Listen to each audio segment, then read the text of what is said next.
অজুর জন্য কিছু শর্ত আছে, 12টি নইলে 13টি শর্ত রাখা হয়েছে। এই শর্তগুলোকে যদি ফলো করা হয় রশন ভাই, তাহলে অজু সহি হবে। আর এই শর্তগুলোকে যদি ফলো না করা হয়, শর্তগুলো যদি না মানা হয়, তো তার অজু সহি হবে না। যেমন 1 নম্বরে বলা হয়েছে অজুর পানি যেন পাক হয়, নাপাক পানি দিয়ে অজু করলে কিন্তু অজু হবে না, 1 নম্বর। দ্বিতীয় বলা হচ্ছে অজুর পানি যে বাসনে আছে, সেই বাসন বা যে জায়গায় দাঁড়িয়ে অজু করছে বা বসে অজু করছে, সেই জায়গা যেন মোবাহ হয়, গসবি না হয়। মানে এমন বাসনে পানি নিয়ে অজু করছে যেটা চুরি করা, হালাল হইতে হবে, বা অন্য কারোর অনুমতি ছাড়া ওই জগ বলুন, মগ বলুন, লোটা বলুন নিয়ে অজু করছে, যে মালিক সে রাজি না, ওই লোটায় পানি নিয়ে অজু করা বাতিল, অজু হবে না। ওইরূপ যে জায়গায় বসে অজু করছে, যে জায়গায় দাঁড়িয়ে অজু করছে, ওই জায়গাও কিন্তু পাক হতে হবে, প্লাস মোবাহ হতে হবে। গসবি জায়গায় দাঁড়িয়ে বা বসে অজু করলে কিন্তু অজু হবে না। এটা অজুর শর্তর মধ্যে। যে জায়গায় অজু করছে, যে পানি দিয়ে অজু করছে, আর যে বাসনে পানি নিয়েছে, এসব কিন্তু পাক এবং মোবাহ হতে হবে, তাছাড়া উচিত না। অজুর পানি যে বাসনে নিয়ে যাচ্ছে, ওই বাসন সোনা বা চান্দির হলে হবে না। সোনা বা রূপোর বাসনে যদি কেউ পানি নিয়ে অজু করে, অজু ঠিক হবে না, মনে রাখবেন। তারপর বলা হচ্ছে অজুর আজা, অজুর অংশ, যে অংশগুলো অজুর সময় ধুতে হয়, এগুলো অজু করার আগে পাক হতে হবে।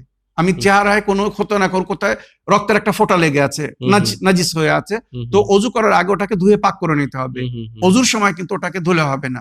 তো অজুর অংশগুলো অজুর করার আগে পাক হতে হবে, চেহারা বলুন, হাত বলুন, বা মাথা বলুন, বা পা বলুন। এবার অন্য অংশ যদি নাপাক হয়, অজুর অংশ যদি পাক হয়, কোনো অসুবিধা নেই।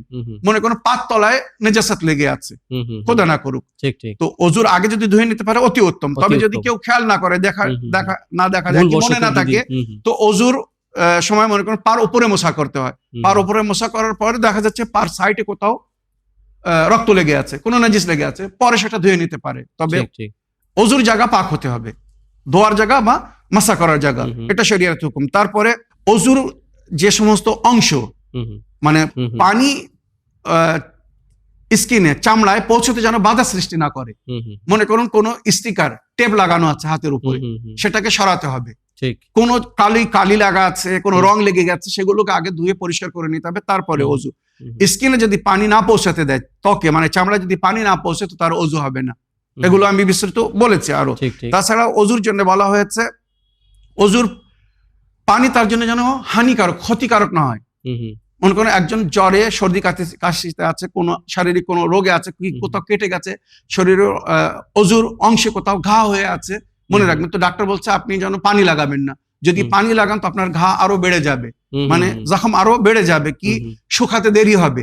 তো সে সময় অজুর পানি ওখানে লাগানো যাবে না। সুতরাং ওজুয়ে জাবিরা করতে বলা হয়েছে, ওই এলাকাকে ছেড়ে বাকি অংশ যদি ধোয়া সম্ভব তাহলে ধুতে হবে, আর নইলে তায়াম্মুম করতে হবে।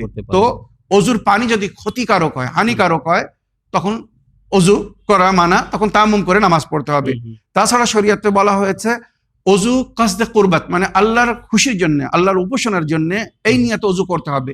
একজন অজু করছে গরমকালে, মনে করুন সে নামাজ পড়বে না, কোনো কোরআন তেলাওয়াত করতে যাচ্ছে না, গরমকালে ও মসজিদে গিয়েছে, এবারে দেখছে যে সবাই দেখছে, যদি আমি এমনি পানি মুখে মারি তো হয়তো লোক বলবে এ কি করছো, তো লোক দেখানোর জন্য সে পানি নিয়ে অ্যাক্টিং করছে, মানে নিয়ত করছে, অজু নিয়ত করছে না, মুখ ধুচ্ছে, হাত ধুচ্ছে, মাথা মাসা করছে, পায়ের মোছা করছে, এটা কিন্তু অজু না। ওই অজুতে সে নামাজ পড়তে পারবে না বা কোরআন পড়তে পারবে না, কারণ এটা সে আল্লাহর নিয়তে অজু করছে না, লোক দেখানোর জন্য একটা হাত মুখ ধুয়ে নিল, মনে রাখবেন।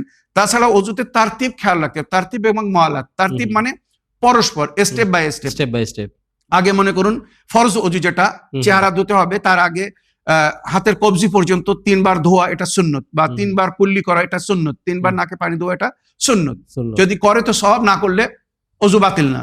তবে কোরআনে যেটা উল্লেখ হয়েছে ফরজ অজু, নিয়ত করে এবারে চেহারা ধুতে হবে, তো চেহারাকে ধোয়া ওয়াজিব। তো আগে চেহারা ধুতে হবে, তারপরে ডান হাত ধুতে হবে, তারপরে বাম হাত ধুতে হবে, তারপরে মাথার মোছা করতে হবে, তারপরে ডান হাত দিয়ে ডান পায়ের মোছা করতে হবে, আর বাম হাত দিয়ে বাম পায়ের মোছা করতে হবে। এবারে কেউ যদি চেহারা ধোয়ার আগে হাত ধুয়ে নেয়, কি ডান হাত ধোয়ার আগে যদি বাম হাত ধোয়ে, কি ডান পায়ের মোছার আগে যদি বাম পায়ের মোছা করে, তার অজু বাতিল।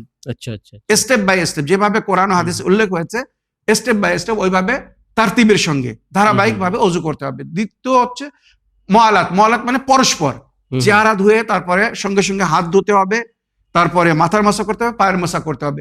একজন চেহারা ধুয়ে বন্ধুদের সঙ্গে গল্প করছে, কথা বলছে, হঠাৎ মনে পড়ছে আরে আমি তো অজু করছিলাম, তারপরে ডান হাত ধোয়া শুরু করছে, আবার গল্প করছে, আবার বা হাত ধুচ্ছে, মানে কেউ দেখলে মনে করবে না যে এই লোকটা অজু করছে, মনে হবে কথা বলছে। তো তারতিবের পরে মুআলাত। মুআলাত মানে পরস্পর ধুয়ে যেতে হবে।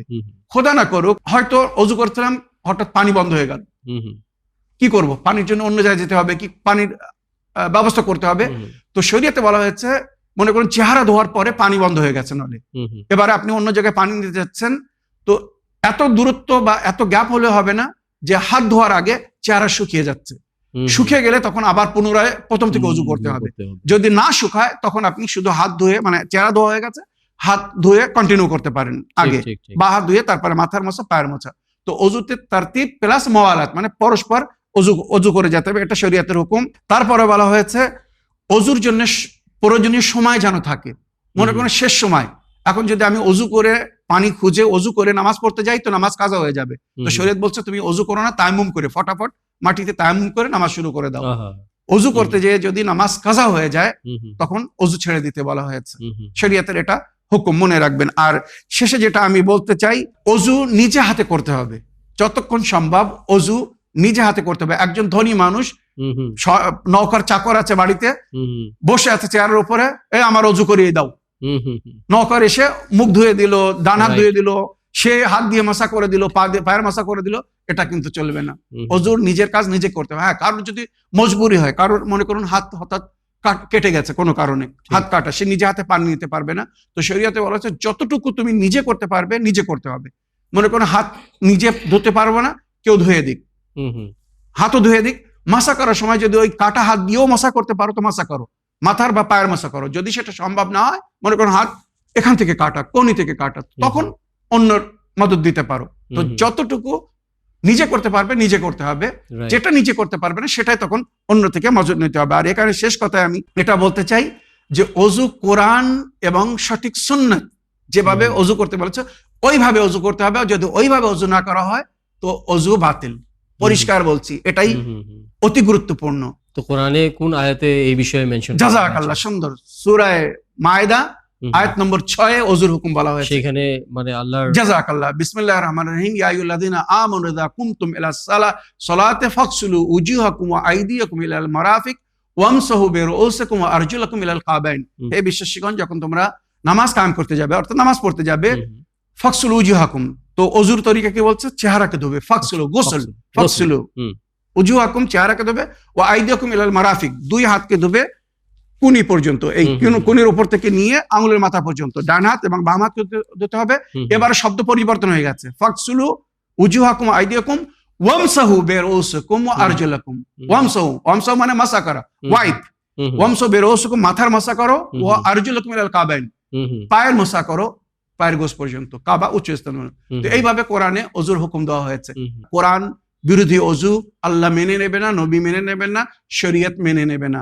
যাদের অজু এখনো ভুল, যাদের অজু এখনো ঠিক না, তারা খোদার দোহাই দিয়ে বলছি কোরআনের আয়াতের উপরে আমাল করে নিজের আমালকে সংশোধন করে নিক, সঠিক অজু করুক, নইলে এই নামাজ সব বিফল হয়ে যাবে। কেননা যদি অজু সহি না হয় তো নামাজও হবে না, নামাজ তার কোনো সওয়াব পাবে না।